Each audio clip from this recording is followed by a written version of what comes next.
should have already took this down when the music Now, started. see, now how you gonna fuck up? Look, listen. You know what I love about our show when it first come on? It shows all the big interviews that we did in the past. I'd be looking for my hair flip every time now, like at the Look, end. I be looking for it too. Because I'm like, no, what the hell was we going back and forth about when you had to flip your hair? Like, I want to know what it was we was talking about. Ain't Because no I'm pretty telling. That sure was we was early talking days shit. because I was still in LA at the time. So, Yeah. what the And first 10 episodes? yeah.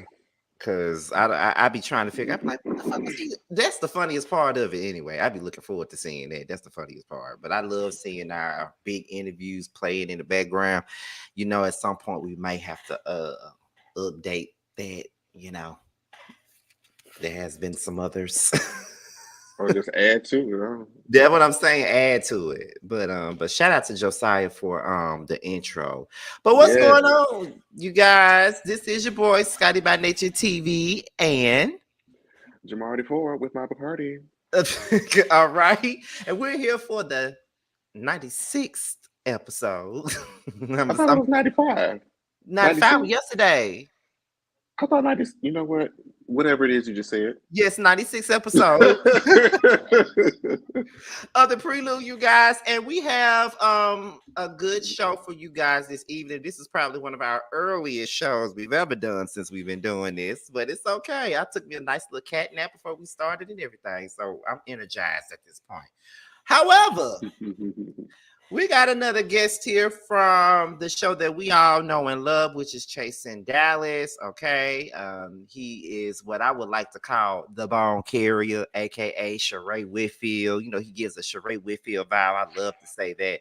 And not only that, he is the Peruvian Prince. Let's welcome Jett Jeff. Hi, you guys. Not sure Ray Whitfield. I agree, though. I can agree. Hi, how are y'all? We're doing good. He definitely called you Jeff Whitfield just casually. And we was like, wait, did you just. I'll be saying Jett. It's fitting, though. Jett Ray Whitfield. It's very, very fitting. But you know what? Somebody has to do it because if they don't, then who's going to tell the story? Right. Somebody has to take the heat, and I guess I will. Well, we certainly appreciate you coming onto the platform. We know you got press week this week. Yes, honey. Okay. No, I'm actually excited because I watched you guys review the panel. I love the whole panel, by the way. So shout out to the whole panel. And I've watched our reviews every week, and I'm excited to actually have a conversation with you guys. Yeah, so we're definitely excited to get into some things, ask you some questions, and then you guys that are live in the chat, there's going to be a section towards the end where you guys get to put your questions in for Jett, so you can get your say as well. So, getting started, just for those that may not be familiar, that are part of Scotty's audience, tell us who you are, what it is that you do, or for those that do know you, an interesting fact about yourself that the people may not know. Okay. So I go by the name of Jett Jeff. I am a artist. So I do rap, I do hip hop, I can do pop. I make a lot of music. I've been doing that professionally since 2020, but of course been doing that in front of a webcam since I was 8. A fun fact about me, I'm a big gamer. You may not think, but I love playing games. I got my own headset. I be playing with the boys, you know. So yeah, okay. I'm a We'll talk PS5 about guy, that later. so okay. But that's me. Yeah, that's a fun fact about me. We'll definitely talk because once I saw that part of you mentioned that yesterday, I said I'm gonna incorporate a further question about that later on. We're gonna touch back on that. Because So, you love a game. Listen, I will skip. I don't know about you, but I will skip a girls' night just to play the game with my boys. I don't know. I've done it. I did it this weekend. Yeah, you did. Oh, he did. Listen, it happens. It happens. Especially when you get a brand new game, you want to just play it all day. Drop. Leave me alone. Child, we sound like nerds over here. Anyway. It is what it is. I've accepted it, and it just is a part of who I am. I don't know what to tell y'all. So being as you're very out loud with your personality and your expression, how did you sort of navigate your queerness as a child? Because I know everybody's story is different as to kind of how we arrived to where we are today. Mine was kind of very, very different. I know growing up, I always thought thought being gay was wrong. So in my mind, I would always try to change myself. And as growing up, I would see like I should accept myself for who I am and what I like. And I started expressing myself a lot in high school. I would like wear like the crop tops, the colored jeans, and just be bold in high school that you never seen before. And so that's how I would express myself through my clothing and my fashion. And I just thought about this as you were saying that because I know there's a lot of parallels between like the African American community and like the Latinx community as far as like our parents they experience a certain hardship, so they put a lot of expectations on us as their children, and our culture doesn't really care too Right. much about homosexuality and things of that No, nature. literally. And then especially being I have two older brothers, and so Mhm. being the only gay feminine brother in the group, it was kind of hard. Like they're always talking about having kids and all this. And at the time, I was like, well, what if I like men and I don't want that? So it's very, Mhm. very different. It was very different growing up. Yeah, yeah. So I think you talked about how your parents don't, well, your father particularly didn't particularly care for the whole idea of gays. So where's your relationship with him today? We don't talk. Hmm. He does try to reach out on Facebook, but I really don't care to respond at now, because I feel like now you see me doing all these things to where I feel like you Hmm. wouldn't even accepted me if I wasn't doing these things. And so Yeah. why even entertain the idea of connecting with my dad? I just don't see a reason. So my mom definitely takes care of both roles, so I'm satisfied with my mom. I have no complaints. It's like they become a sperm donor at that point. They're not even Literally, and listen, that's okay with me. I'm good with it. I am here today. I'm the person I am because of my mom, so I'm very happy. Well, shout out to your mom. We love parents who accept their children and make them feel seen. Yes. Um, from those experiences that you had growing up queer, what would you say was like the greatest lesson that you carried with you, and who was it that taught you that lesson? Um. Oh, good question. I think I would just think. I know this can sound cliche, but I would just think God. Like I don't know. I would always just like I said. I would always pray and try to be different. I would always tell myself like I want to be straight. I don't want to just think of this anymore. Like get that out of my head. And I just always thought to myself like, why do I have to change myself for who I am? This is the way I was. I was born. I feel like the type of person that you're born this way. And Hmm. so why I just ended up telling myself like I shouldn't change for anybody and just continue to live how I want to live. And I'm glad I did that. And I want anybody that's growing up to ever doubt themselves to always just live in your truth, not even, not try to be somebody that you want people to be for you to be. And there's I know we're all in the same age group. There we had some people in media that looked like us a little bit and kind of acted like us, but now there's a lot more people with YouTube and various platforms of social media where people that are younger than us can see lots of different facets of the LGBT community where there's people that could be somewhat more feminine, like where me and Jet lie. There's be the butch queens like this one over here, and so Yeah, and honestly, I love to see it. I feel like now our community has grown so much, and just not even just the music industry, the blogging industry, the entertainment industry. Like, there's a lot of us, and I love to see it. absolutely, absolutely. You're up, Scott. Oh shit. You went through that real quick. Okay, so because you got Casamigos got me turned up you too. could be off with that bitch queen shit. Butch so la la. so we know you are a fan of hip hop. So who would you say are the artists that you look to the most for inspiration? I think the top two would always be Drake and Nicki Minaj. I just grew up listening to just when I was growing up, they were the ones coming up with their come up. So they every time, even now, they're still dominating in their own field. So I would say those two. What sets them apart from the others that are like in their same lane? So I remember Nicki was one of the people that inspired me to want to do music because I always loved rap, but I always thought, okay, it seemed. Oh, I'm sorry.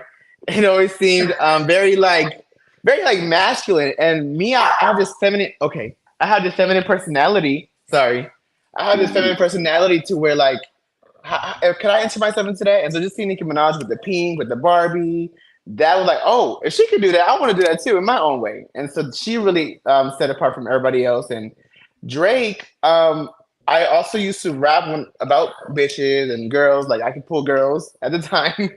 That was Trey Jett back in the day. And so just Really? hearing Drake rap about getting these bitches, I have videos of where I was rapping about I can pull these girls on and stuff like, oh yeah, back in the day. But Post that's what that. inspires me. Post that. I'll do it right after this interview. But yeah, I look at back and like just cringing, like God, who would want to date me, knowing how I look now? Like, girl, You never know, though. You you never never know. There's You a never market for know. everything. There Jamar is, and listen, is still they still throwing okay, it. Everything. Absolutely everything. Someone somewhere. okay. There's a market for everyone, like you said. Mhm. Okay, let me move on. So you finally were able to release your first album, The Peruvian Prince, okay, Yes. which did chart. Tell us about your creative process looks like when it comes to creating a song from start to finish. I love these type of questions. So I like to write music based off of experiences for sure. And so each song is based off an experience. And so every time I feel some type of way, I always have to have a blunt. I know I don't know if y'all watched last season, but I told Sean that I rap, I freestyle like think of lyrics while I'm driving, and I used to text them in my notes on my app. Dangerous, but now I use voice memo so I don't get in no accident. I don't use that notebook he gave me, but I use my notepad from my iPhone. And so I just think of just creative things. I'll drive around just to see like, okay, what can I make a bar off of this or that, or like just something that I can think of that I wouldn't think of if I was at home. And so I definitely always just base it off of experiences, and I always try to make it a song that you can just listen to the club like, oh, this is a bop, even if it's a heartbreak or am I my feelings, you still gonna bop to it and twerk to it. So that's Mhm. what I always aim for, something that is has replay value. Absolutely, absolutely. And I think the blunt definitely helps. It's something about Oh yes. the magical lettuce that just opens the mind. The magical lettuce. You are giving me words that I have never heard, and I'm gonna start using. Look, because we have to say things because we're on YouTube. Right. Oh, right, So, right, right. the magical lettuce. Do y'all Makes both perfect sense. do the magical lettuce? No, not just okay. I do. He does, unbeknownst to him, though. Okay, let me explain that. Okay.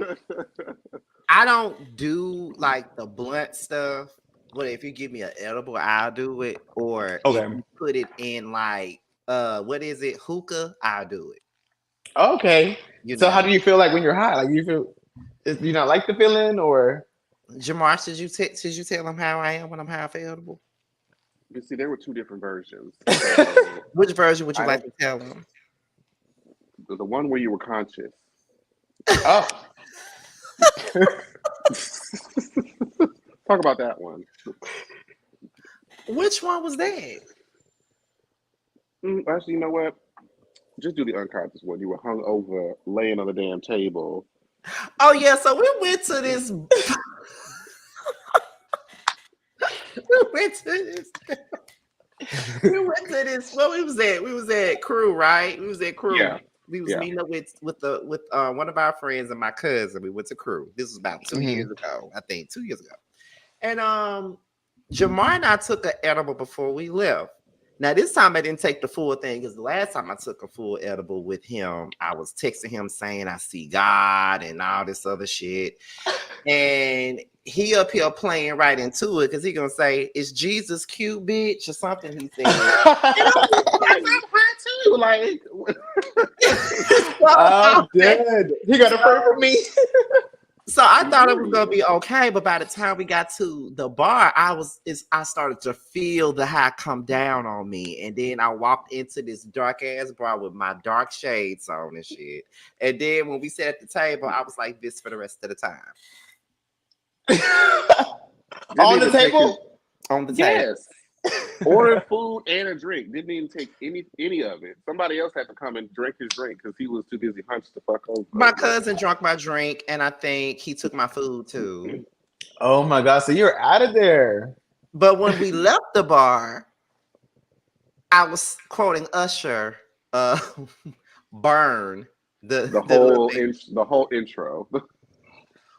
or when I went to the studio with Carl, I would sleep. So it's either I'm asleep or I'm doing some crazy shit, you know.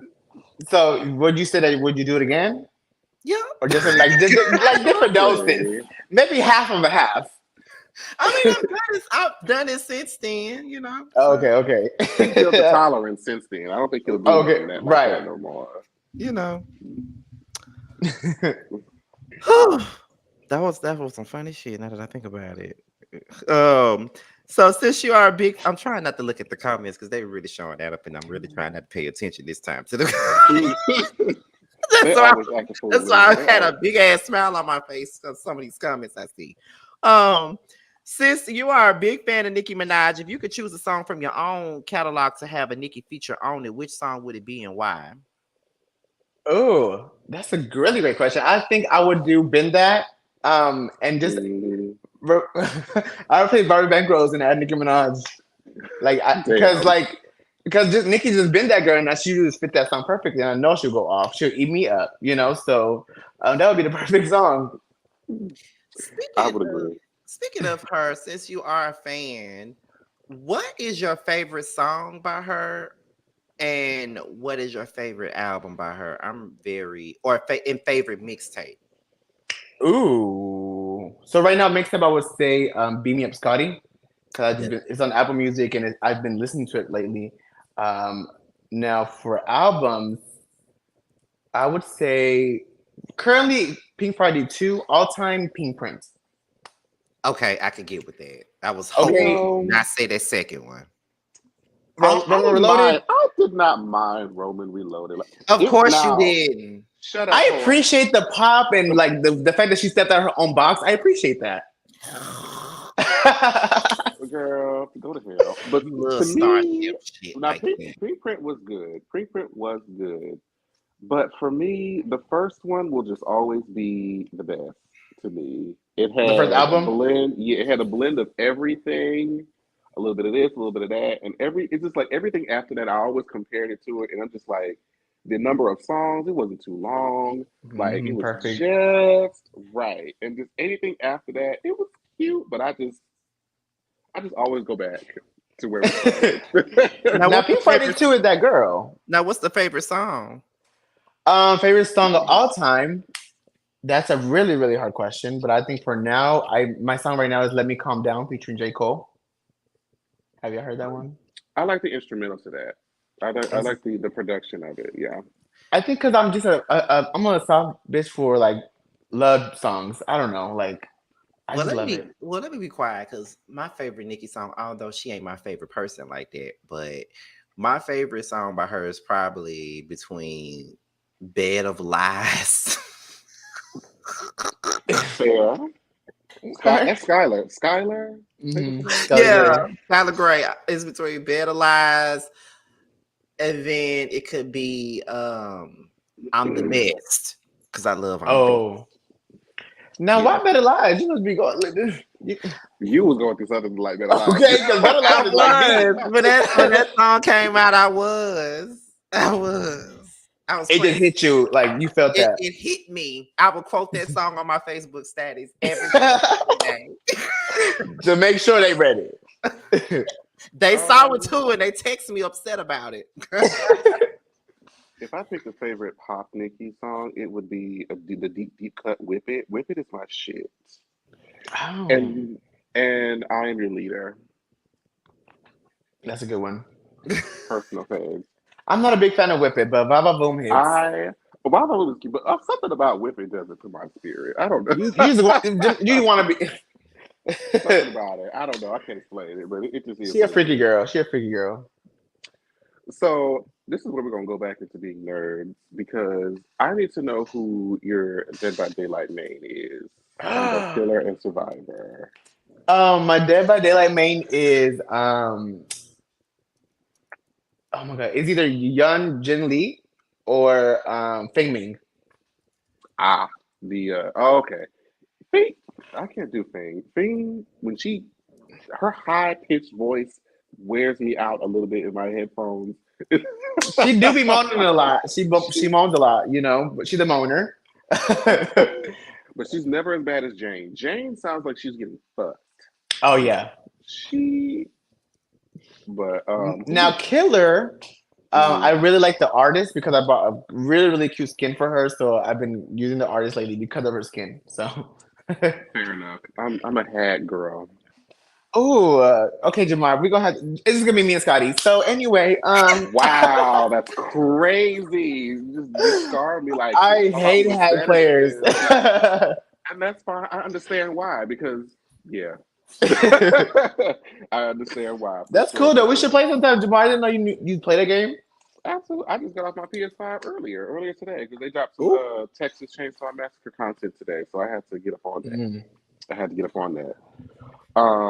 So you were actually on the fourth season of Chasing Dallas. So how did you initially come across the brand, and how was season four different than season five?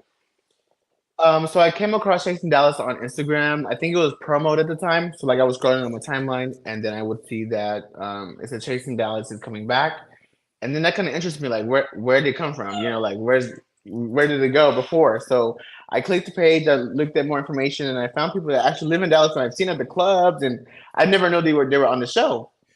And so then Mm, I decided to apply.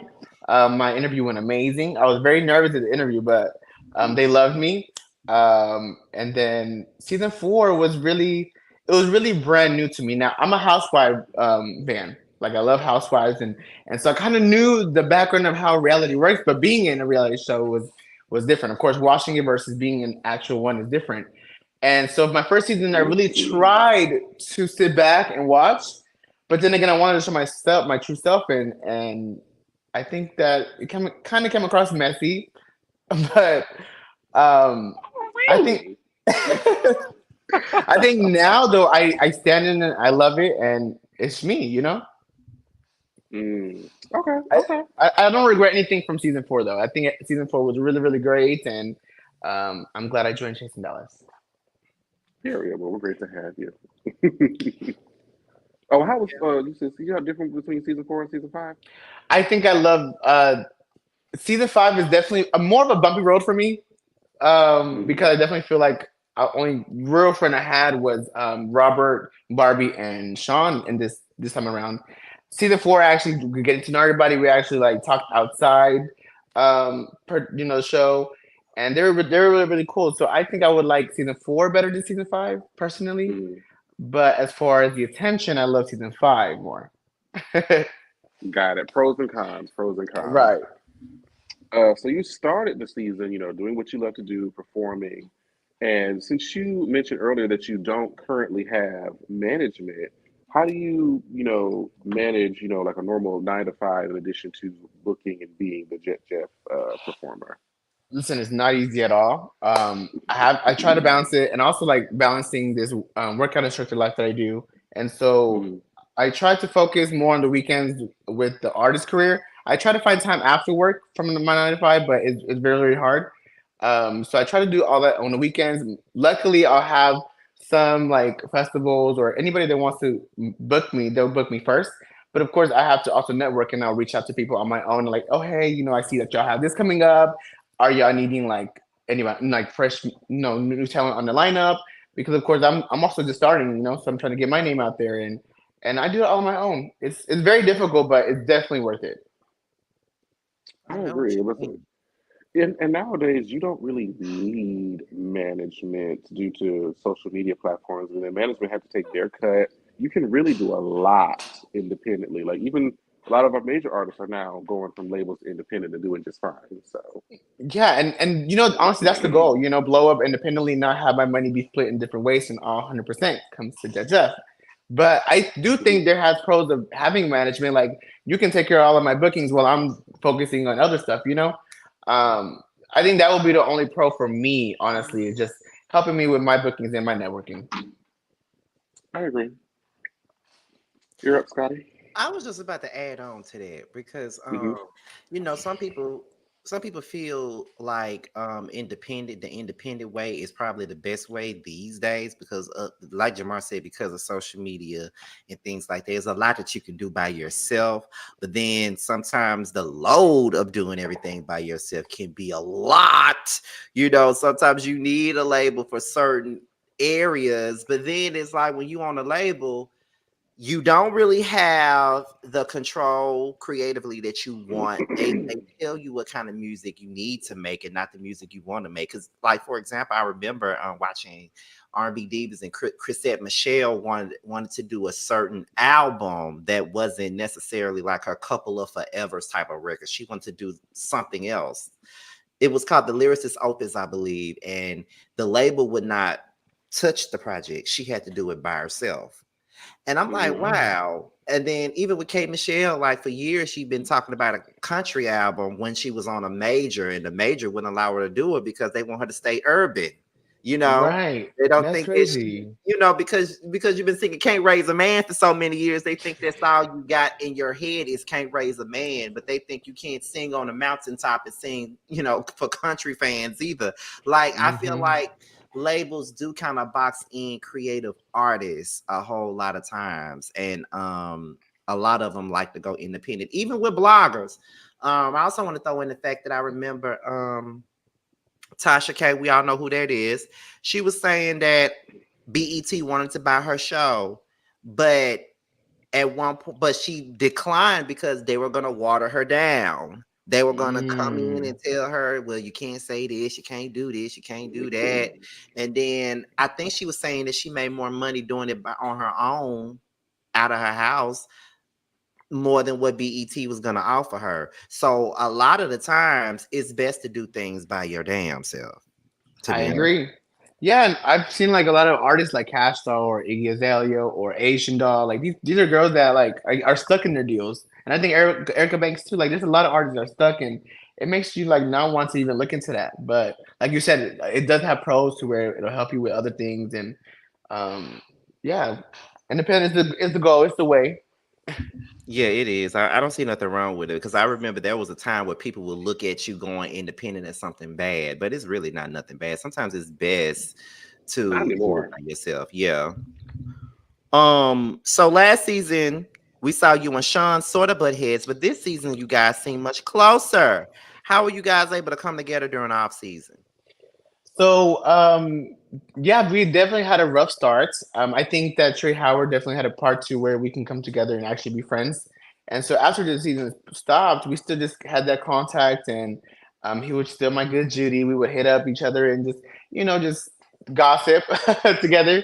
And so just going to the season, I'm very happy that he was returning with me because I knew like, okay, I have a top tier girl with me, and as y'all can see, he's just the best of friends, and I love that he has my back and I have his. That's an unlikely friendship, though. I never thought that I would see that. I never thought that either. Listen, I was coming for him. I'm like, what's your fashion? Like, but that goes to show you though, like there can be growth, there can be build a friendship if you don't expect. And so I never expected that too. But now look at us, and I'm very happy that we did build that relationship. That's you have to good. just be open to it because like even Sean met up with DeAndre and they had a sit down and they clicked. So it's like we might fuss, fight, pull each other's wig a little bit, but usually people that butt heads like that are usually so similar in ways that they just haven't really talked about or realized. And it's like, girl, we fighting because we love each other. Yeah, and that's how I like to look at it. But you never know the end results. At the end of the day, you can only try from your end, and if that's not reciprocated, then you got to move the way they want to move. Is that why we shade each other so much? But we never fought. That's why I Fun said shade. shade. That's why I It's said shade different. because we have It's never fought. different. It's different. Like I call like a lot of my close friends just impromptu. It could be 1:35 p.m. and I'll just shoot them a message and call them a skank. That's how you know I love you. That's how you know that you are And the somebody that shade I be care worse when the deeply bitch about. know your tea. The shade be worse. Oh baby, then it gets more personal and detailed. Okay, like bitch. Wait a minute. But yeah, It's very never a hey Scotty, how was your day? It's hey whore. What you doing? Oh my Or if I text you, "Hey Scotty, how are you doing?" You would be suspicious of me. I would. You would know that that's not me behind that phone. That's so crazy because I'm the same way. I'll take my friends like, oh hey bitch, hey slut. How are you? Know, like it's just love, at the end of the day. I love it. Yeah, because me and Jamar never just butt heads. Even in the like 10, 11 years we've been friends, we've never argued, we never butt heads, and people don't believe that, but we have never like gotten so mad. I ain't never really just got mad at Jamar before either. That's good. It's hard for people to get mad at me. I don't do shit. The only thing that happened one time was that I rolled my eyes one time when he got cool with somebody that I ain't want him to be cool with. But that's it. But did I though, or did I just decide not to hate them no more? Yeah. You different. just buried the hatchet with that person, but I ain't want you to bury shit with them unless it was their so you're the type that if you have beef with somebody, you want your friends to have beef with them too. No, not necessarily, but we both had a beef with that person. No. No. I feel like it depends on how the beef was, how did it go? Me and him both had the beef with the person. So, yeah, so they decided that they want to squash it with Jamar, and then they want to tell Jamar, well, do you think you can talk to Scotty about us talking? And Jamar, actually, I didn't decide because I still, despise that person. But we ran into each other at the same place where we were working. So it's like I wasn't gonna say anything. They decided to come up and initiate and be like, I don't want to do this no more. So I said, you know what? Let me not be a cunt. And bury it, because I was like, girl, it takes too much energy to hate people. It does, and that's why I don't have a hate bone in my body, child. Too much work. I mean, I don't be hating them; they just dead to me. Because there's a vast difference between those. I want to make sure I don't beef with Scotty, child. Okay. Go ahead, dude. Oh my God. Let me see. Where we at? Okay, so at one of the look at Tramiel. You know who we talking about. At one of the first group gatherings, you led with the question about to Kesey whether Seven was his manager or not, and Seven took offense to that. Now we know you only asked to make sure we didn't have a repeat of last year with Dior, but looking back, do you see how Seven could have been put off by that question upon first meeting? I do. I definitely see that. It was not the right question to come across first. Like maybe should have asked like, hey, I love your music, like kind of came up a different way. But again, I made that same mistake with Sean. Like I asked that question, so what's your fashion? So I guess I just didn't learn my lesson. Okay. So you don't have good first impressions. You have great long game, but the long impression just does not. It's not gonna sit well with you. But again, like I was definitely trying to just dead that conversation because, child, I did not want a headache just talking about a relationship the whole fucking season, So I just wanted to get that out the way. And then we ended up talking about the relationship the whole season. So it's what I wanted to prevent. Is it though? I mean, because I wanted to do that there, but somebody decided to ask it again when we try to meet up one-on-one. But who was it? Let's talk about it. The chef, Marquise. Y'all like that was a lot. I don't know if we want to go there yet. I don't know if y'all have more questions before that. We'll get there. It's on the list. It is on the list. I don't like that face that Scotty giving me. To be honest, I haven't even looked at all these questions yet. Honestly, I had just got them right before the interview, so I don't even know everything that's in here. Okay. I think is that it? Oh no, it's not. Okay. So one of the most talked about moments from the season was the scene with you and Chef, where he asked you a question regarding your opinion on Kesey's and Seven's relationship dynamic. Looking back, do you feel like the Chef was misinterpreting your intentions or on asking whether or not Seven was Kesey's manager in that moment? He was definitely misinterpreting the information. Again, I just wanted to come here just to meet the Chef, and he decided to tell people, hey, roll the cameras again. I got one more question. I was done. I came here to meet you one-on-one, but you decided to ask that. I could have dodged the question, but I mean, you want to know the answer. I'm going to give it to you. And I just felt in that moment though, I just was really looking for I was really there trying to be a friend for Kesey because I liked Kesey last year, and when I was saying how I just didn't want him to be overshadowed with Seven's work. Again, I was just trying to be there as a friend. Like I want Kesey to have a voice for his own and shine on his own. That's what I really, really meant. And so I feel like the chef misinterpreted that to Seven and Kesey. That's what they wanted to jump me, child.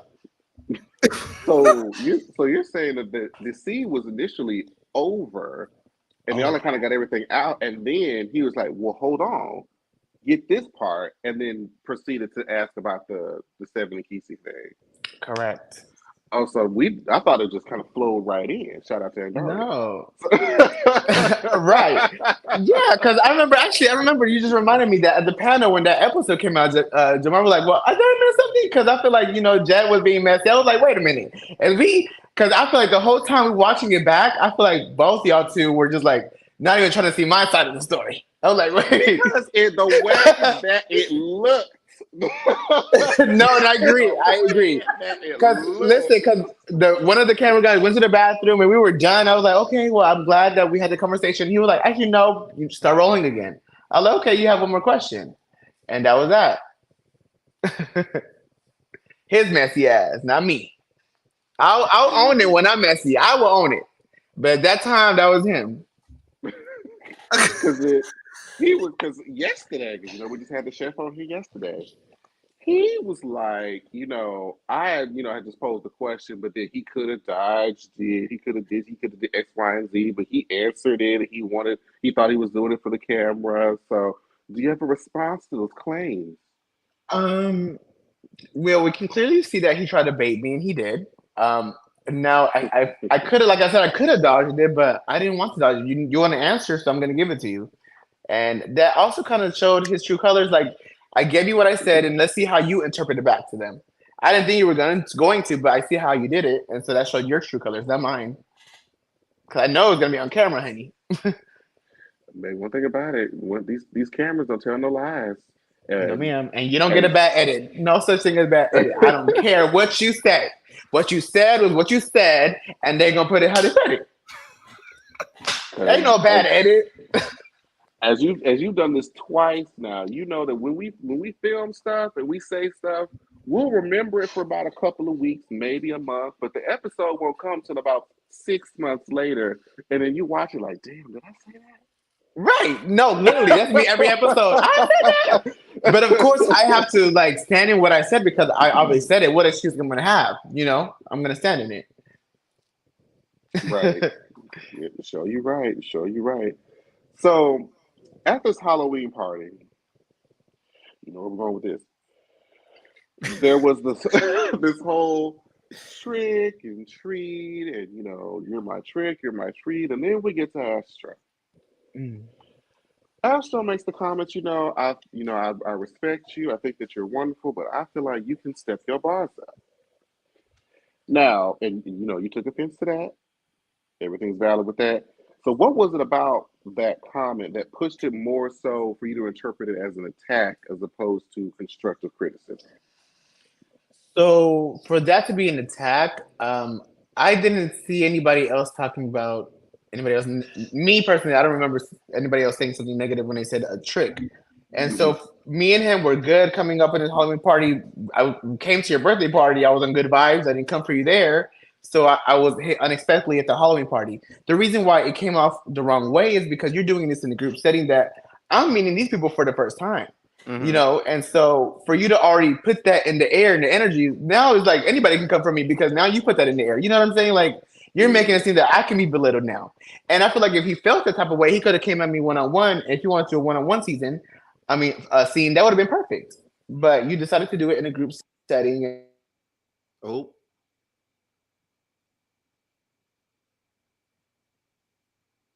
oh, is somebody trying to That call? that looked like a phone call. That looked and was abrupt like a Am I phone good? call. Am I good?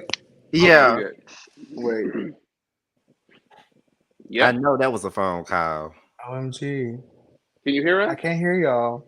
Damn it. Okay. Oh, Go out and go back in. Exit out. Exit. Okay. StreamYard being StreamYard, everybody.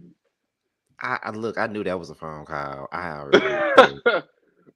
I already You know knew. what we'll probably have to start doing is like when we go backstage before we go, like put your phone on do not disturb. Please, Because StreamYard will fuck it up. please. Okay. While we wait for him, let me look at these comments. Okay, so Tremel and Nikki going back and forth as usual. Go to him, Tremel. Yeah, I see that. Bando being messy as usual. Carl saying F Scotty as usual. What's new about that? Let's see. Sofa being shady. Jeremy popping in. Let me hide. Let me time out Prophet one moment. Oh my god, I'm sorry, guys. Now it's on Do Not Disturb. Look, we already knew what it was. We already knew what happened. It's no tea. But yeah, I think that at the end of the day, I just feel like it should have just been a one-on-one scene. That's all I asked for. And so he said that he brought it up in a conversation, me and him outside the show. I don't remember that conversation, babe. I would have remembered that. So no, And you know what? I'm glad I got to ask because I thought that you were taking it just because it was somebody that said something about the music, but it wasn't so much. You're saying now there wasn't so much about you criticizing, like saying that I could be better. It was that you did it in the group setting because initially that's why I was confused because I said that sounds like a friend trying to help somebody be better, but like you said, if you had did it in like a one-on-one session where it didn't seem like you were trying to make a spectacle out of me, I would have probably received it a lot better as that. most definitely, yeah. I think I would have respected it. It's kind of the same way how people wanted Sean to bring up Telly's fake mortgage license. He would want it to be brought up one-on-one instead of a group setting. You know what I'm saying? Like, so it's kind of the same thing.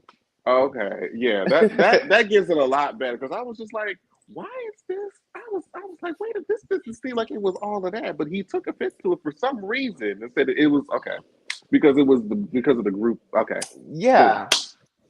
boom, boom, boom. Okay, that helped me get that a lot better. So you and Astro, actually, you know what? No, I'm skipping the question. There was a lot of chaos. I need to ask this question because I rewatched this scene and I was just like, there was a lot going on, and I need somebody from the inside to give me what the hell's going on. Okay. At this axe throwing. Seven wanted to, make sure that the whole relationship wasn't a storyline, which ended up being anyway.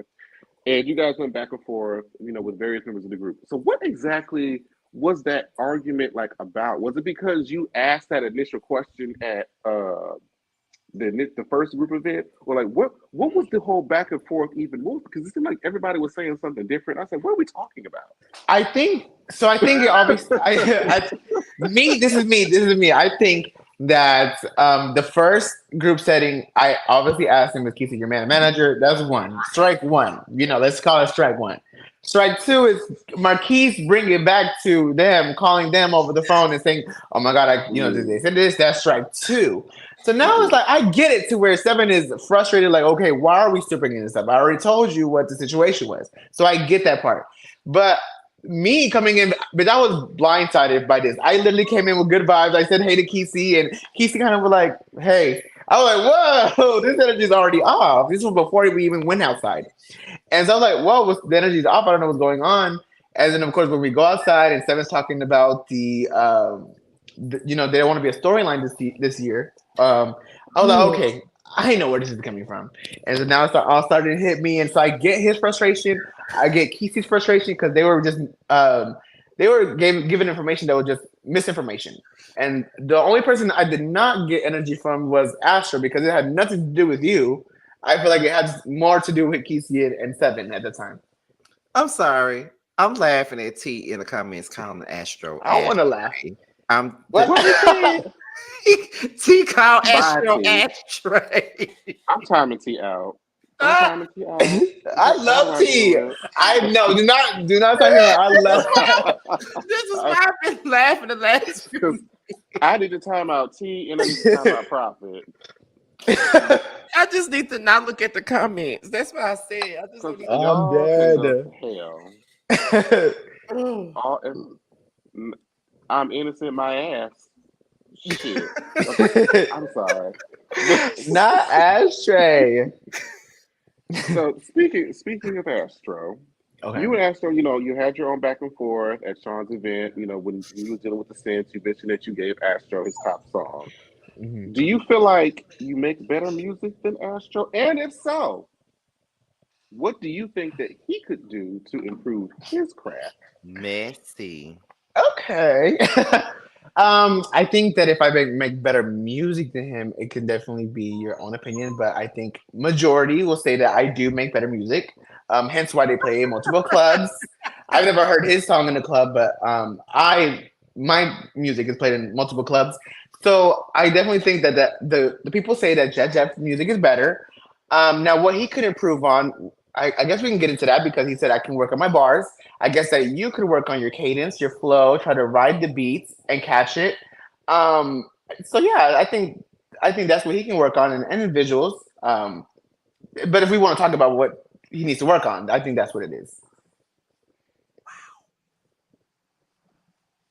And I'm not even gonna look at the comments because If I know y'all are trash.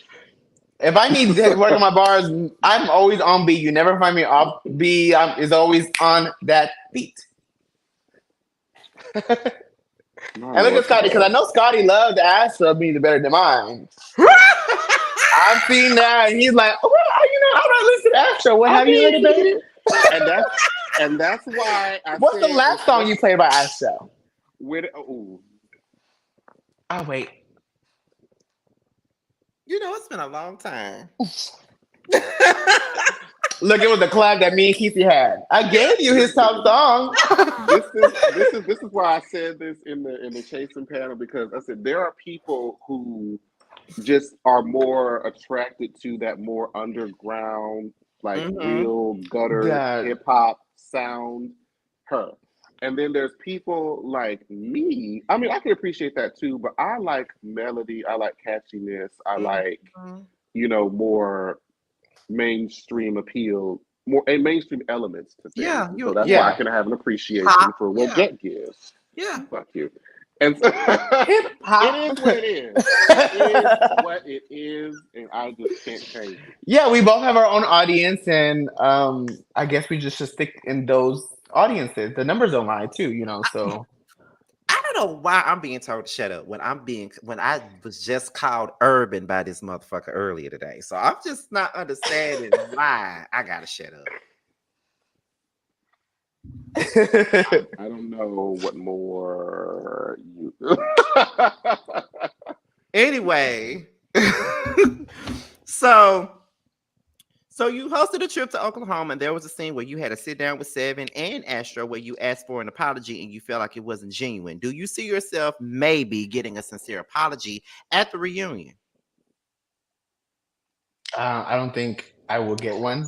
I Mm. think knowing Astro, and again, like I saw Astro as a friend, so knowing Astro, I think he's gonna stand on what he says.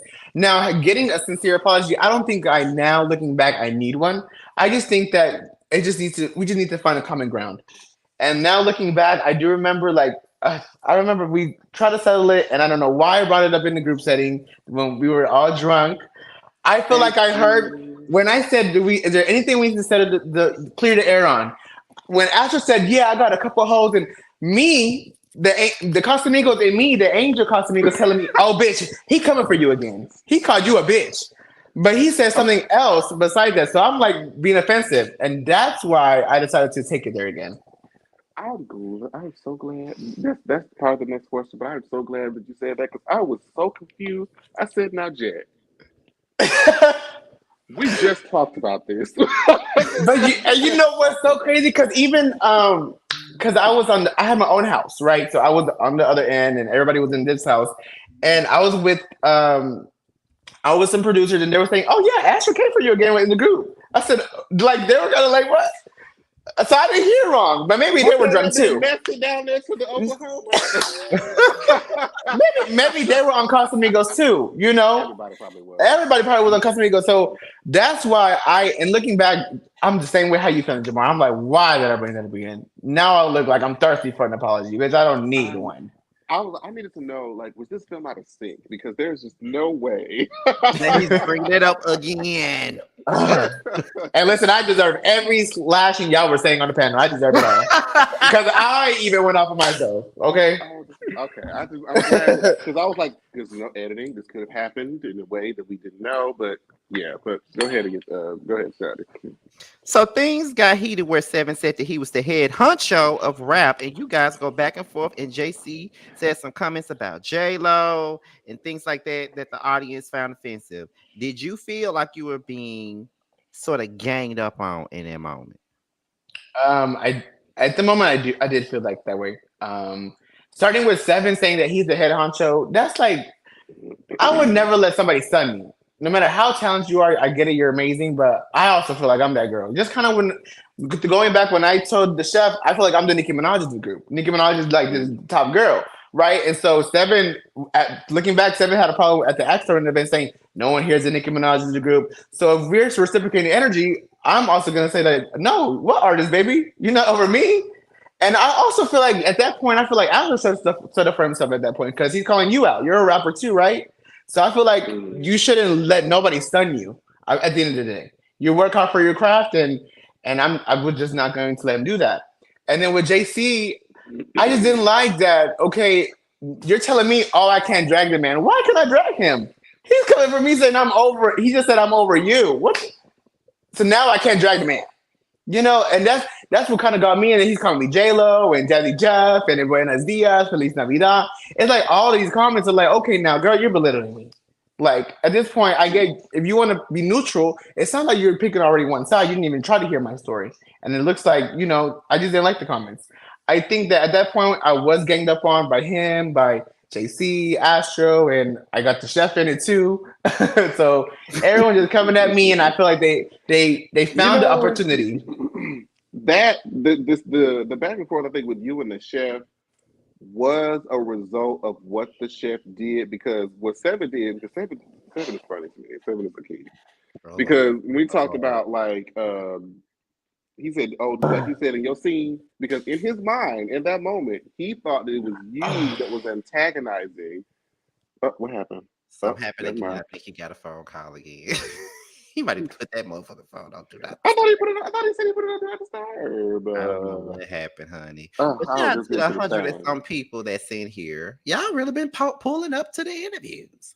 For those of you guys that because just so y'all can stop saying it, Jett Jeff has already said that he will come to the panel. He does not mind. He actually been wanting to come up to the panel, honestly. So I'm so sorry. that was somebody that was pinned, and I guess their call went through. Okay. Oh, because they're favorited. Yes. So I was. Let's see. I was talking about resulting into the chef and how I got him into it. Yes. Because I think in Seven's mind in that moment, he thought because from the phone call and what he's being fed that you had sort of initiated that, and then he was like, well, no. He was the one that asked the question. I just answered it. He was like, "Well, wait, hold on." Cause I seen Seven giving the chef a high five. Like, whoa, wait a minute, because he's the one who even started this tension between me and you. And so if he would have never had relayed that message, we wouldn't have been here anyway. Like having tension between us, and so he fed into that fire, and that's why I feel like at that time, now I need to call you out. Got it. And I think now Seven look back is like, damn. Damn. So what challenges, if any, would you say that you actually have faced as a Latinx person in hip hop? Like, has a club promoter ever given you, or like an audience ever given you, like any sort of negative energy or negative experiences that you feel was based on your ethnicity? I think, honestly, to be genuine with you, I've been very, very lucky to have a lot of people support me in my city. When it comes to like the club, the DJs, the drag queens that also do bookings at these places, like everyone has really accepted me in a good way. When I say that I feel like I have to work hard is because I'm coming into, which is now multicultural, and now hip hop is like you can find anybody rapping nowadays. And so I came into the first rapping to where I feel like I have to work hard to stand even next to these greats, you know. So just being Latino, because you didn't expect a Latino to be a rapper, did you always think they're doing reggaeton or stuff like that? And so I was stepping out my box, and I feel like I had a point to prove. But luckily, here in my city, I've been receiving a lot of good energy and a lot of love. Okay, good. Love to hear that. Love to hear that. And after the trip, tension was high and all that crazy stuff. You and Seven were able to collaborate on your song "Boy Toy." Do you feel like in the future would you be open to having a song with both Astro and Seven? Yes, I would. The other day I was thinking, like, what if we all just came together and did a song together? You know, Seven, Kesey, Astro, and me. A Lady Um, Marmalade of hip hop. right. You know, just something for the girls to come together. And one thing I noticed the other day was that I'm the only artist on the platform that collaborated with every artist on my cast. I worked with Barbie, Astro, Seven, Kesey. So I remember Astro was talking about artist camaraderie. I'm an artist, all about artist camaraderie too, because I work with every girl in here. You know, Hmm. so I'm definitely down for that. Okay, now I would love to hear it whenever this has to come out. And so this And it'll is be their most stream song too. here we go, Lord have mercy. So we saw a scene where you and Barbie Bank Rosa got together. She really poured into you to continue to pursue rap, and you talked about how you just put out your first album, but you might be done after this album. So what was it that sort of planted the initial seed of doubt in your mind that you shouldn't continue to do music anymore? I think definitely after the cabin trip, even before the cabin trip, I'm always in my head. Like I'm always thinking about like, why didn't this video get this many views? Why is this song not getting the streams I thought it was going to get? And so I was working on the album, and then coming to the cabin trip, it was just like all that negativity energy when we were all drinking. I was like, well, damn, like especially with the hip hop and black comments, I was like, okay, well, now I'm already in my head. So now y'all are even getting me more in my head that y'all are giving these comments and belittling my craft about not having good bars and stepping up and everything at that moment was just coming on me. And I was just like, maybe after this album, I'm not gonna say I'm not gonna complete it. Might as well just finish it, put it out, and say this is it. And I think as artists, I think also anything you do, you have this image of how you want it to come out, and I always want everything to be top tier, and sometimes it doesn't come out the way you want, and that's a disappointment within myself, and so that kind of puts me down. Go ahead, Jamar. Sorry.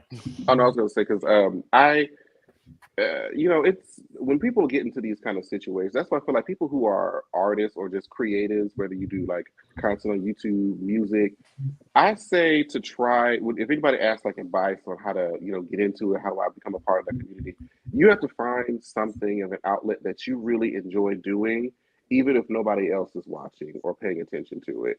And I know especially with the current musical landscape, there's so much emphasis on streams and numbers and things. Mm-hmm. And I I want people to get like back to the art. Like I feel like those things will come later or whenever it's supposed to come. But as long as you just enjoy doing it, as long as you can listen to it and just enjoy it for yourself, if nobody else is listening to it, I think that's the space that you want to stick to. And I feel like people like you that do it the way that you do it, you have to love it to put as much into it as you do.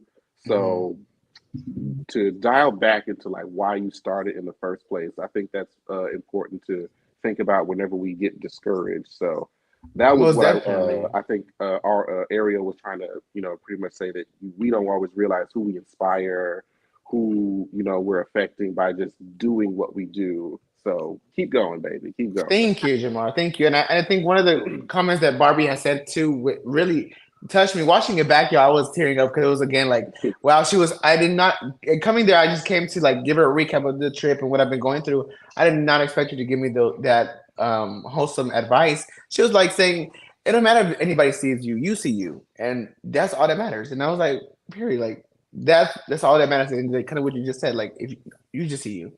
And Mm, what I was going to add to that was sometimes when you love something a lot, you do want everybody to view it the same way that you view it, and you want everybody to perceive it the way that you do. And you have, you know, things in your head of how you want it to go and how you want it to be. But sometimes numbers really don't matter. And I'm a person that is not necessarily a numbers type of guy. I like to do things that feels good to me.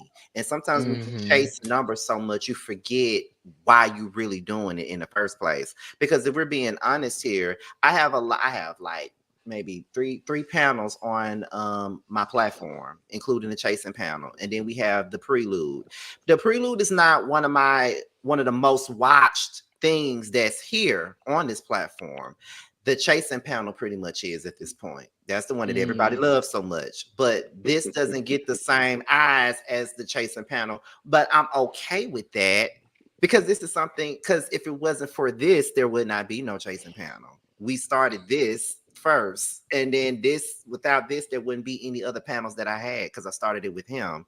And Right. it means more to me to do this because I did it with my best friend. I started it with him. And it springboarded everything else. So even though this show in particular doesn't get the chasing panel views or anything like that, it still matters because we still are respected and people still are inspired by the both of us. So it doesn't matter. So I say that to say, do what feels good to you. Don't worry about numbers, because sometimes people focus on numbers way too much. And I tell people all the time, even up and coming content creators that's on YouTube, I always tell them, make content that you want to make. It's okay to make content that your audience wants, but also have something for yourself. No, yeah, I love that, Jamar. I mean, Scotty. I love that that pretty much branched out to the chasing panel. I didn't personally know that. I didn't know that the prelude is what you started with. So that's cool to hear. Yeah, I think, yeah, go ahead. and I think that also social media has a lot to play in it, because now the generation now, we all look at numbers. We all like, oh, what went viral, and what had the most streamed songs. I think that also influenced to me thinking in my head like, okay, I guess I need to have a standard of this, that. And so I think definitely taking a step away from social media will help a lot too. Yeah, I mean, because I feel like this, and I think Jamar can agree, like this started off as a whole different type of show. We was talking about pop culture at first, and then we were reviewing the web reality shows, and G Status was out. And the first interview we did with the web star was Tremel, who is on our panel now and is one of our close friends now. Yeah. And it went from interviewing Tremel to interviewing people on the Chasing platform to Gemini Films, even going as far as interviewing Candy Burris and different people that's on reality TV. So this show has done things for us that we probably don't realize is actually done. Okay. Regardless, and like I told you, you're people from my job were like, oh, you're going to Scotty by Nature, so you're getting there, bitch. So I love that. Hearing that at work today really like moved me. Like, oh wow, like, just keep pushing, do what you do, because it'll get you where you want. Right. And the three of us are all music consumers. I think we can all agree that when we like some of the songs that we like from the people that we connect with are the stuff that they believed in. It may not have been like the most popular, but like you could feel like this is probably the one that they really was behind, and it sounds the best. Like they put their energy into it. You could tell like when they do like a throwaway, like, girl, this is for the label, this is for right, do whatever. But this other song over here, it really didn't chart like that. But I love this. This is the one I really believe in. And that's how it be, child. And that's why I hate stan culture so much, because these people stand for numbers. That's what it is all about. That's what I would talk about, stan culture. Yeah, like these people stand for numbers. If you look at these idiots on Twitter, all they do is stand for numbers and go enough for numbers that they'll never see. However, most of the artists that I like are considered to be flops, but right. If you don't make a standard, you're considered a flop. Right. So, yeah. However, okay. I had to stop something because somebody yeah, I gotta get a question out before the show. I gotta get a question out before the show is over. Let me see, what's the next one? Okay, so this is messy as fuck, Jamar, but of course you got me asking this question. It's not messy, girl, please. Favorite confessional look so far? Ooh, I love that question. I think my favorite confessional is the one where I had the black It was like kind of like I call it mugler. It was black, and you could see the skin a little bit. That's the day when I was dragging Astro in the perfume shop. The black confessional look. That was Iconic, that love it. was that the purple bows on the sleeve? No, it was just all black. I don't remember that It's one. black and it like has slits in it. Which episode was that? Like three or those That were the early was, parts. I think that was 4 or 3. I have to go back because I had just reviewed and I saw the one we had like the black and the purple bows. That was the cast trip. Oh yeah, that was kind of too. I'm thinking of looks this season. And we Oh, this one. good. Oh, Oh, okay. I remember that one. That one was kind of, I call it the mugler because it looked like mugler out of his closet. So that was good. Love it. Okay, least favorite confessional look. Oh, the one And with we're talking about yours. Oh, Yeah. anybody. Anybody. That is a messy question if you put it in that perspective. I mean, I'm pretty sure I'm not even gonna say Astro because everyone's hard to do the same black shirt. So I won't even say Astros, but I think I guess I would say the chef because this episode recently he's wearing his promo suits in his confessional. Girl,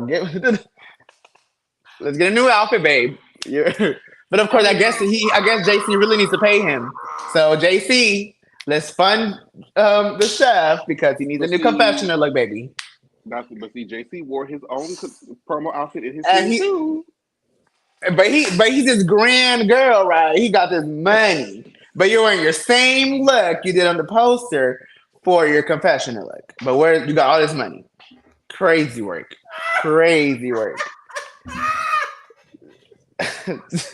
You know what? I have another messy question because this was never confirmed. I just want to know because y'all were you guys all present for the cast photo shoot?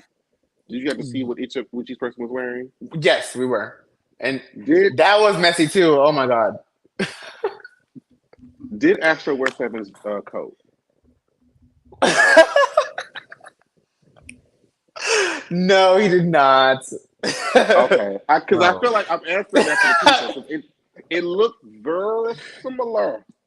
Right? No, he did not. Like, he didn't. Is it Astro's coat or is it Seven's coat? Seven's was more a little rich. Astro's was more a little cat fur, you know. Wow. I couldn't tell. It looked very the same in the edit as far as those of us who are. The girl is wearing the fact that she was wearing a Giants jersey, and we live in Dallas Cowboys, and you wearing a Giants jersey to the promo shoot. Okay, so now if we're gonna open the can of worms, because somebody, I can't remember who, but somebody did point this out in the promo, the hat that you had, I love the hat. Was there a hat underneath her? What was going on underneath that? Because I didn't get to see until they pointed it out. I said, oh. I do remember somebody pointed it out, and I think I DM'd them saying, "Baby, this is how it came."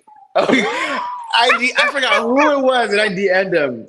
But yes, it came that way. Why would I wear a cap over that? And I guess it was to secure the hat on me because it's so heavy.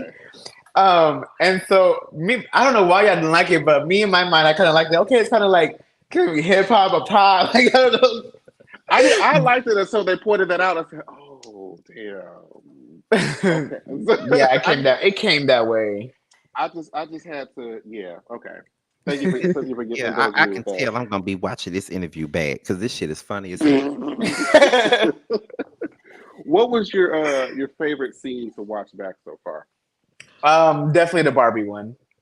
Mm-hmm. The Barbie. That's honestly my favorite moment of this whole season, to be honest. Me personally.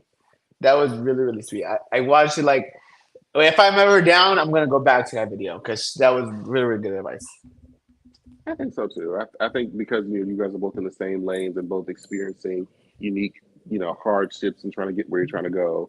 Y'all can kind of lean on each other for support. And that was just such a genuine conversation, and you don't have many genuine conversations, honestly. Like that was just very, very genuine, and I felt that from her. So great. Who would you say is, I guess, outside of yourself, because that'll be easy. Who would you say outside of yourself is clocking in the most this season? I would say Sean, but Sean was missing the cabin trip, so he doesn't get that. I would say besides Sean, I would say I'm gonna I'm gonna say the chef. I feel like I I always look. agree. The reason why I say this, the way I look at it from a viewer standpoint, if you exit me out, there's only person that's stirring the pot is the chef. So if we This is exit true. the chef out, then we have, something. And I Not think that something. we're both palm players on the season, and I think that he's definitely clocked in. I remember he was Mm. so quiet. I told him, "Girl, you need to speak up a little bit." The first like the Astro party, he did not say anything. He was just Sheree and crickets. Marlo. But you see, when you're new to it, and especially since because he talked about how he wasn't sure how to integrate himself into the group because he's not like an artist, a rapper, a singer. So it's like, how do I sort of find my footing in this brand new space? Because you already had a season under your belt, and we talked about him. Like now that he has at least a season under his belt, he feels more comfortable. If he were to come back, I know how to navigate now. Whereas like the first time you're on camera, it's like, what am I supposed to do? Mhm. I mean, yeah, but I hope he doesn't become boring. Like, let's not like again. At the end of the day, we got to be entertaining. So, Mm. I didn't change. Only thing I changed would just be more outspoken this season, especially because we're missing key players like Trey. We don't have Trey this season. We have Dior. So somebody has to step up to the plate, and Jeff the Peruvian Prince did, right? And so here I am.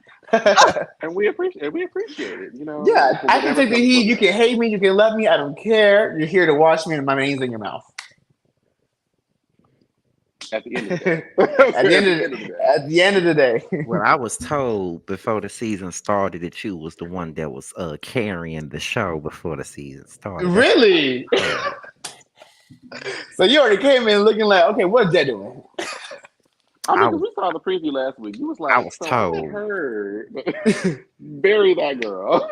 I am definitely carrying the season, and if you say otherwise, then we're not watching the same show. This shit is so fucking fun. I can't wait to watch it Yeah. next. Well, talk that shit, is. Talk that shit. So, season 6, if for the up and coming people who may appear on the next season, who may have never done this before, we're about to walk into this whirlwind of bullshit. What kind of advice would you have for them? I just think just be yourself, to be honest. And be yourself around, and however people move around you is how you should reciprocate your energy. And I think that's what coming in. That's how it should be. And don't come for me if I'm in the next season. Don't come for the girl because you're not gonna.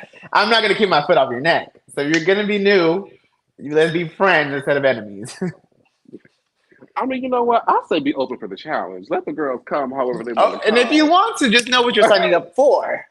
Because they're just going to stand this ground and say one thing about it is that people were rallying behind you because of the whole comment that JC was making and the 7 conversation. But I said, even though Sean's not here, it's like, look, you ain't for the sun, me, you ain't for to do all this in front of my face about me. That say nothing. Yeah, like nah, yeah. Like one thing I don't like for people to just discredit me or my crap. So at the end of the day, if you come for that, oh baby, I'm gonna speak up, and you're not gonna like it. I could definitely agree with that. So what would you say was like the greatest lesson that you learned from now having 2 seasons under your belt? Like what are the things that you would take with you if you were to come back for a third? I would say that just continue to feel like I'm that girl. True. I shouldn't change my mindset just because anybody else feels offended on the show. Hmm. So just continue to feel that. And if you feel some type of way, if you feel some type of way, that's a problem within yourself, not with me. So I would definitely come in the same energy next season. I would agree. I would agree. And I realized I actually stole your question, Scott. I think I meant that to be myself, but it is what it is. And I actually took one of these out because I didn't know if you were like an avid fan of like the Housewife franchise. But since you said that you are, I'm going to add this in. Um, I forget who was the first person that we asked this, but I love to see. So, if you were to pair each one of your fellow cast members to a housewife across all the franchises, Beverly Hills, Atlanta, Potomac, who matches which housewife? I think you asked Sean that. I probably did. Oh, you guys, Sean. I probably did. So I like that. I think Scotty just said Marlo is. So I would say Marlo and Sean. They both go. They both go low. Okay, they go low, and my friend goes low. So he's definitely a Marlowe. On this current cast, right? Yeah. I would say Robert is more like a Dolores from New Jersey. He wants everyone to be on. He plays both sides. He'll be with this group and then come and talk to this group. Kesey, I would say Kesey's more of a.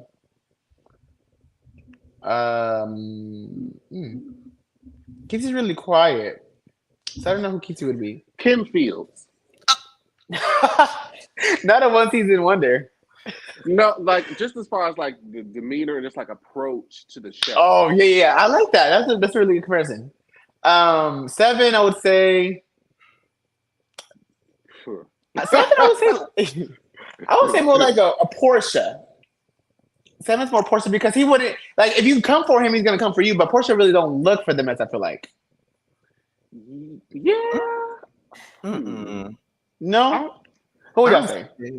That's a good. I have to ponder on 7. Maybe like. Oh God, I want to hear this. I have a few people. I'm thinking like Mariah. I'm thinking. What's Or Candace. I would say Candace I can from see Potomac. him. I can see him. being- Candace from Potomac Karen. because Who? I'm thinking Karen because Not because of Karen. like because Karen was very like in your face and didn't really give a fuck what she said. So I'm like, that's an attribute that I put to 7. I like Candace because especially how she just goes off and she don't care what comes out of her mouth. She's gonna say what is on her mind, and I feel like they have that same energy. Who else? JC. JC. Who was that black lady from the first season of Potomac that talked about etiquette? Sharice. Katie? What was her name? Sharice. No, not Katie. Sharice. I was thinking more of somebody that had like lost a place or something. Had to. I don't know, but I guess we can go with Sharice. I can see that. Or like Ashley, because I feel like she actually be having her sugar daddies, and we don't know where her income is coming from, and so we can, so that can go for that. Who else is on the show? The chef. The chef is definitely giving Kenya more. Kenya more hair care. No, baby, JC wants to be Phaedra, but he's not giving Phaedra. That's what he wants to be. I think Tedley would be more of a Phaedra. Yeah. Yeah, Tedley is Phaedra. Yeah. Tedley is Phaedra to the T. And then I'm missing Astro, right? Astro, I would say Astro is giving more. I don't know. Shamari.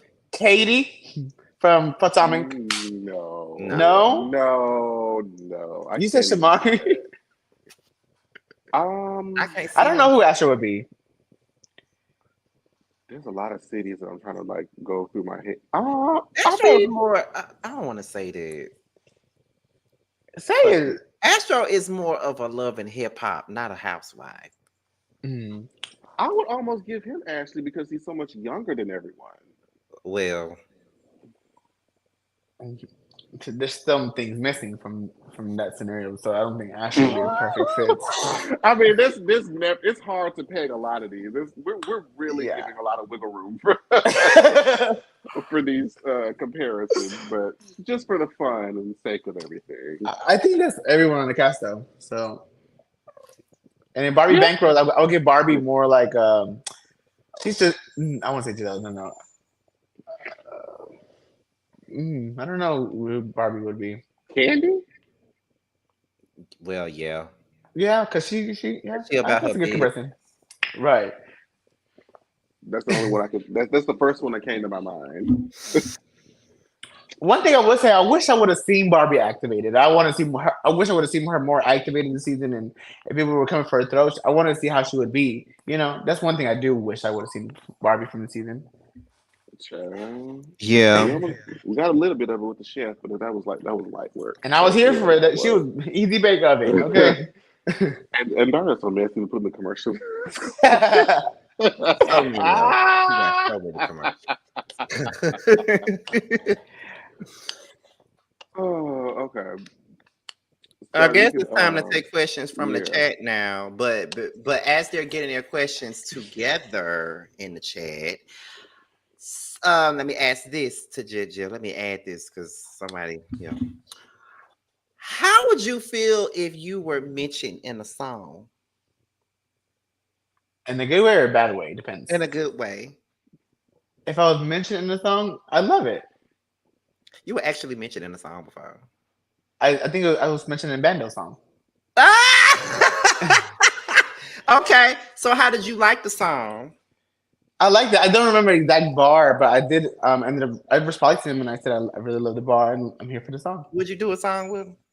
I would do a song with Bando. So you're such a collaborative type of person. Like you love people. What's up with that, Scotty?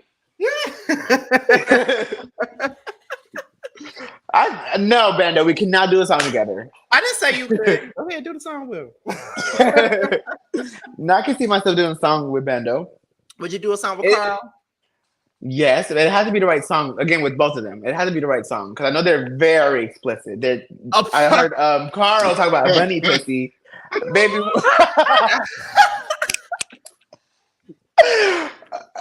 You don't give me in a song to rap about no bunny pussy. Let's rap. But we have to find the right beat, the right theme for the song.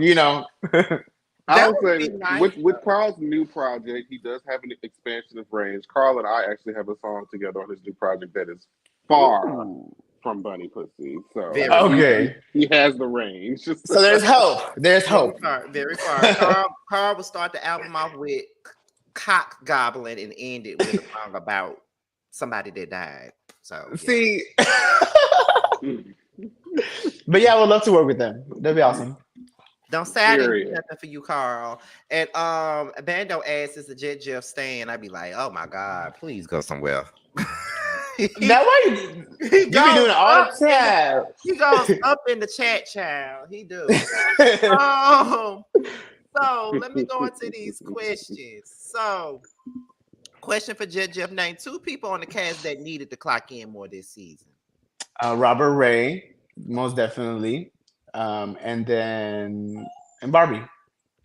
Absolutely. The OGs, the OGs need to clock in. Y'all in the fresh meat over here clocking in. Absolutely. I couldn't agree more. Would you do a song with Jamar Aguilera? First of all, Social Dog, go straight to hating. All right. Yes. Okay, so you got vocals like Christina Aguilera. Can you sing something for us? Yeah, he gives a good Phil Collins.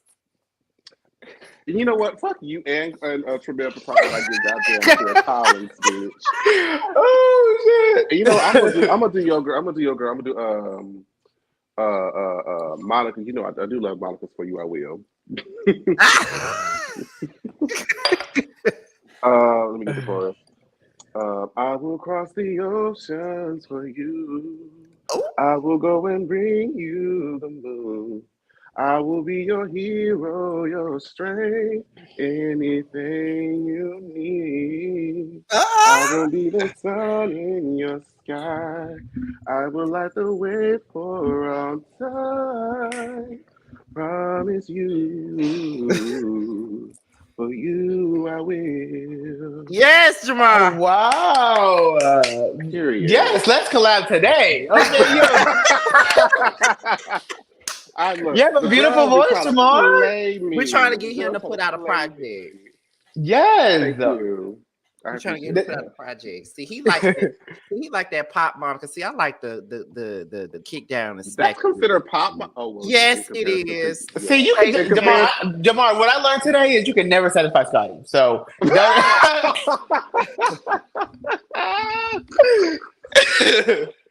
I'm just saying, I like to kick down your doors and smack your cheek. That's the one I like. And you know what? I like that too. I enjoy her too. But you know, I love me a good old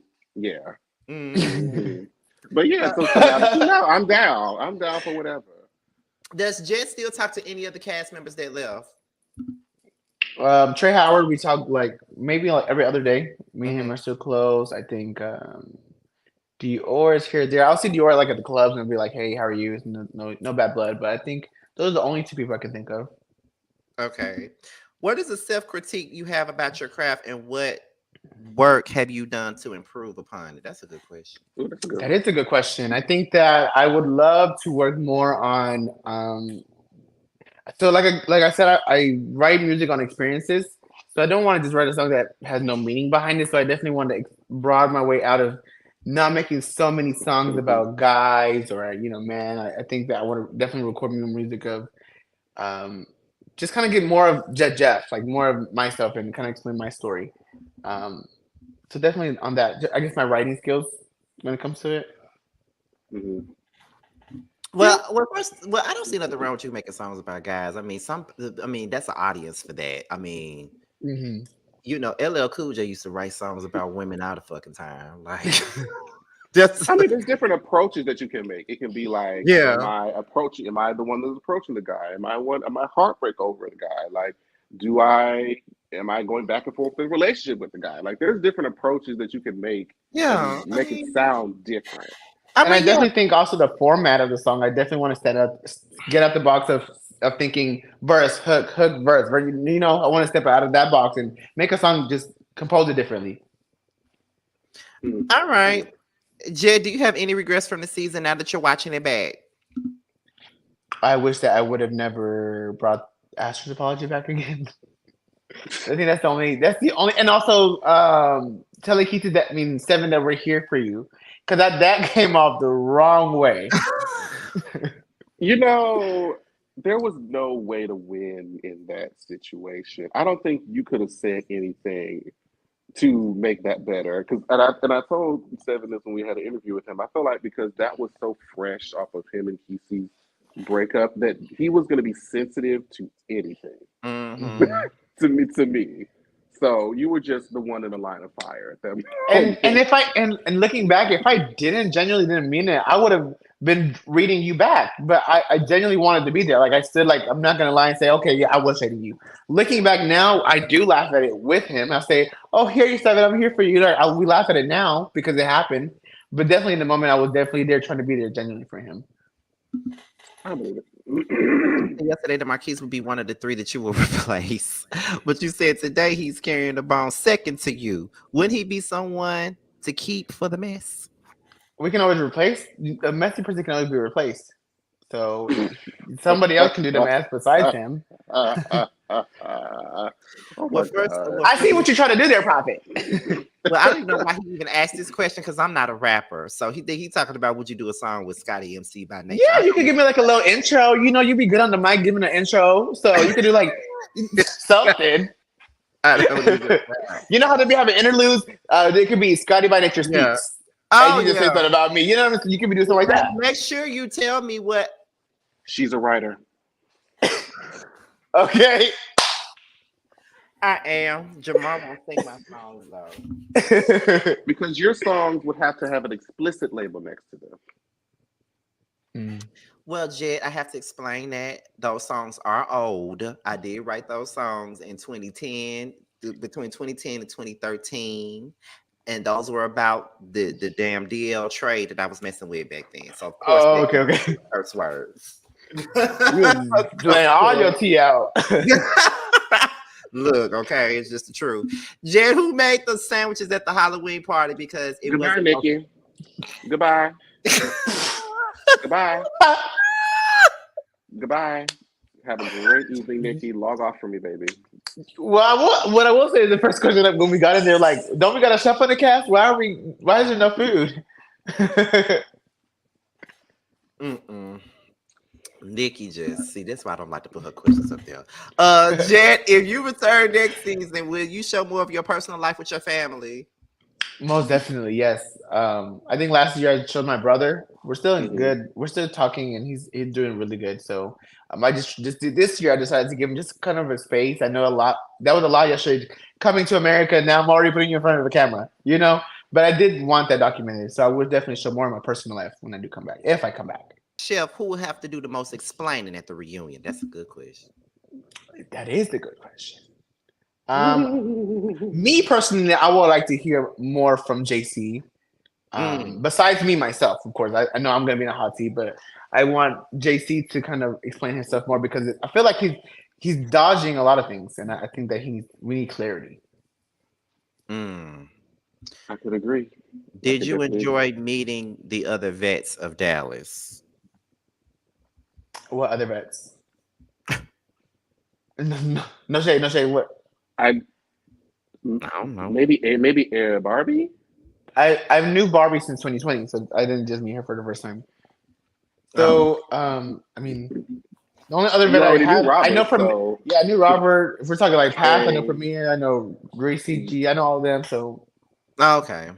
Yeah, maybe they didn't know. Well, I think that's the last question. The rest of these, because Scotty, just like me and Bando, don't let him fool you. What the fuck is you talking about, Carl?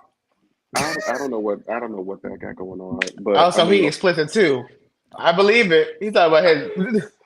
I can see Scotty rapping about his pussy and all this stuff. I can see it. Oh, I would like to see it.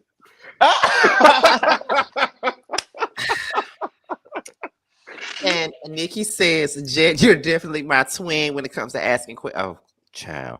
Because I'm a naturally inquisitive person, keep asking the questions because I will be asking the same thing. We know. I love Nicki. We're going to close the questions. We're going to close the questions because we're getting at the hour and a half mark and I don't want to keep Jett here too long. So apparently me and Jeff are going to have a song together in the near future here because I just did my audition. And yes. Now Bando, Scotty, and Carl got to do the auditions. Next.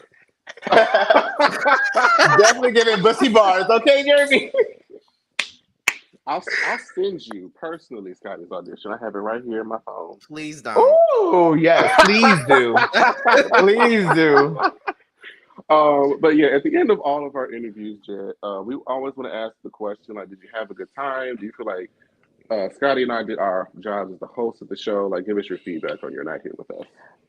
You guys definitely did your homework, but of course you guys watched the show, so I love that. I had a great time. I didn't feel like, okay, like what are they thinking? What are they thinking? In my head, I've had interviews to like, it's crickets after I say something, you know, and you always like, was my answer bad? Was my answer good? Y'all did amazing. Y'all made me feel comfortable.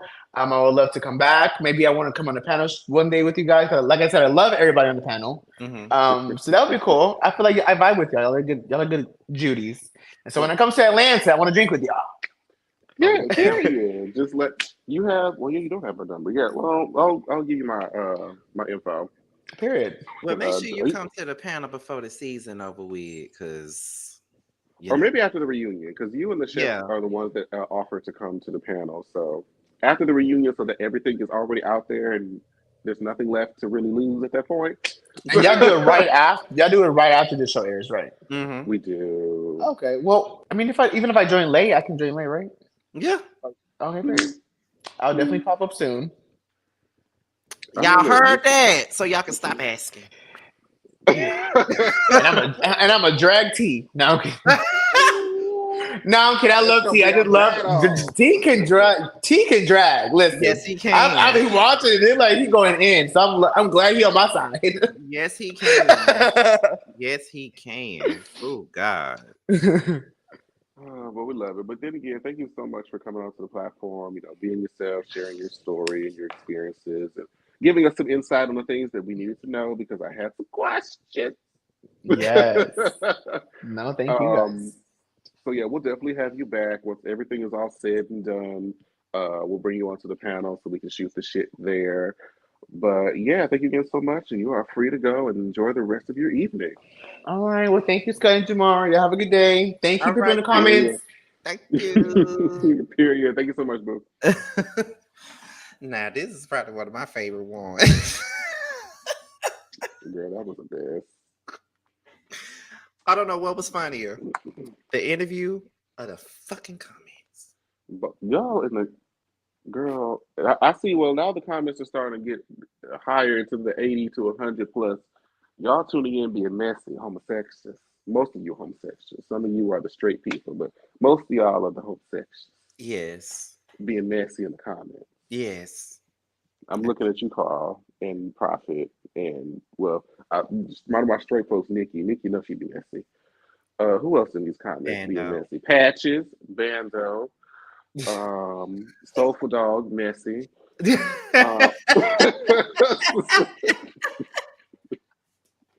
But Soulful Dog be following me across all the platforms. So, how many bundles do I need for this look? I couldn't tell you.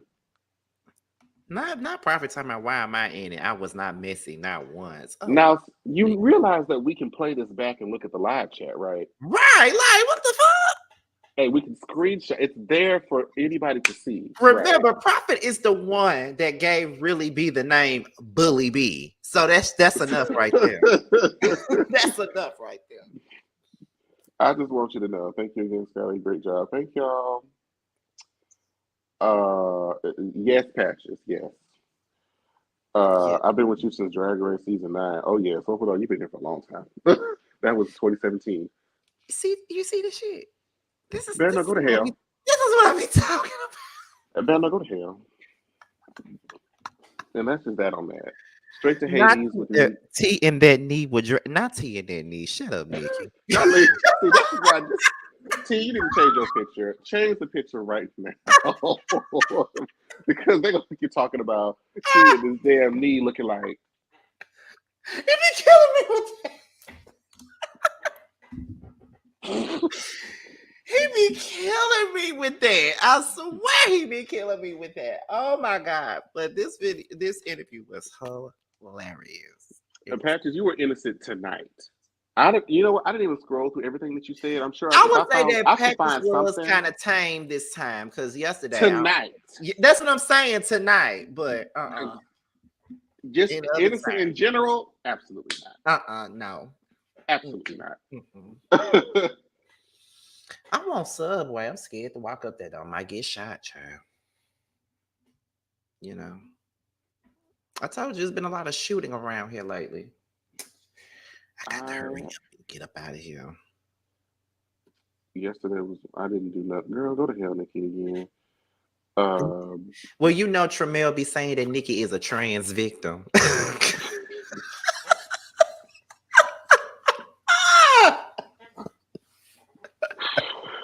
Oh my God. Hold on. Prophet also called me Chantley's defense attorney.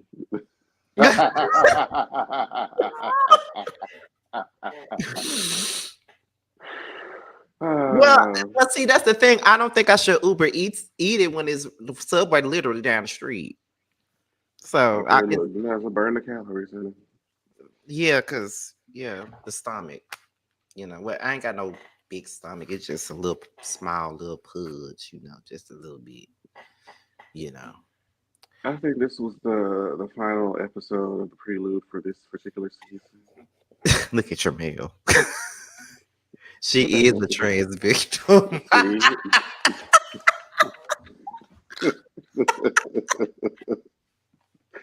Trammel, get out the comments, bitch. Get out the goddamn comments. You see Shut up, Bando.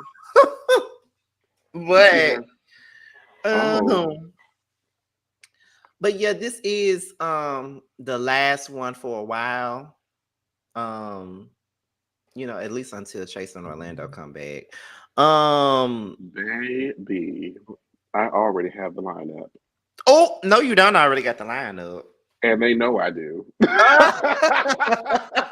And they know I do. One of them I have to work a little bit harder for. But y'all already know who y'all are. And I believe that some of y'all are already watching. Got it going. Y'all know who y'all are.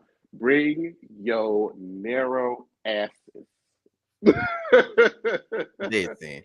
Come on. So y'all got confirmation that after the reunion or during the reunion episodes, Jett will be on the panel. Marquise also said he would do it. Not Robert said he was open to doing something. I thought he said he wouldn't come up. People's minds change. Well, we did welcome everybody. Because remember, Gently was the first one to be like, I just want to come up and say some things, and so he did. So anybody else that just wanted to, they said we didn't have to necessarily invite them.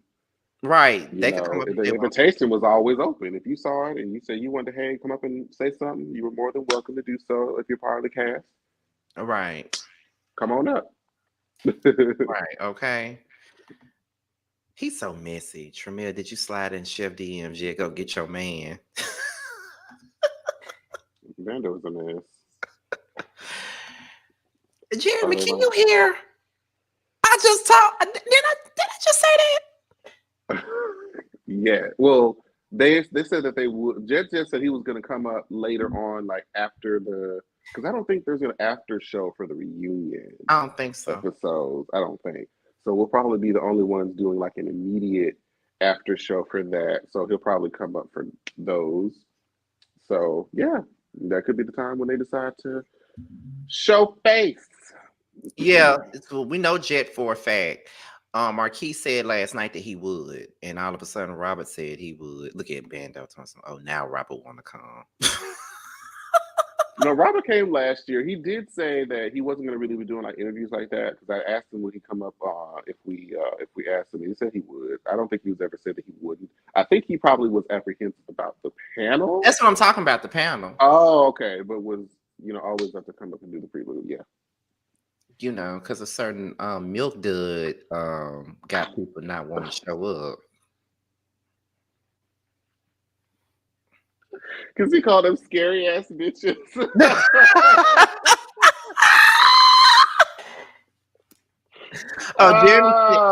Jeremy said he wasn't talking about the Dallas people. He was talking about Orlando as far as them being lined up to come on the panel. Oh, for the panel too? Not yet. Not yet. I had to do that completely separate. If at all. Because we'll always let them know that they could come onto the panel. But since we trying to get these awards and things. Because apparently we ain't do our shit last year. We didn't get awards.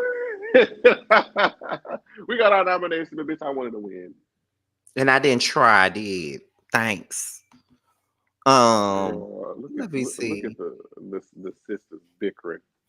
Bando, I would never slide in a man's DMs. I am a gentleman, and I wouldn't tell you because what? Because even if I did, you messy and would. Come to the panel. We won't bite. Oh, Carl. Here's the thing. When they come on the panel, I just wanted to be clear. Since Carl and Jeremy and Jamel, and I think T's still here, I'm letting y'all know. Me and this one ain't saying shit. Y'all got it. So whatever questions y'all got for them, y'all got it. We just want to get ours out on this so we can be out there. And then once we've done that, have at it. We will moderate and we will let y'all have it. I'm just gonna sit here and drink my juice. I'm gonna drink some Patron Thursday for this panel. Ooh, I don't know what the episode's gonna be. Yeah, because I leave out Friday evening, so I can drink some Patron instead of them damn club tails from the gas station I get up. Not Missy Margaret. What? Terrell said he gonna call Bando Missy Margaret. Why Margaret, dude? Why he gotta be Margaret?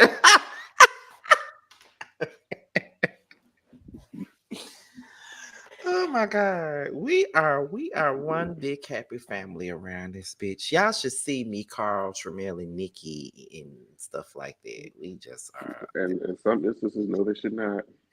Listen, okay.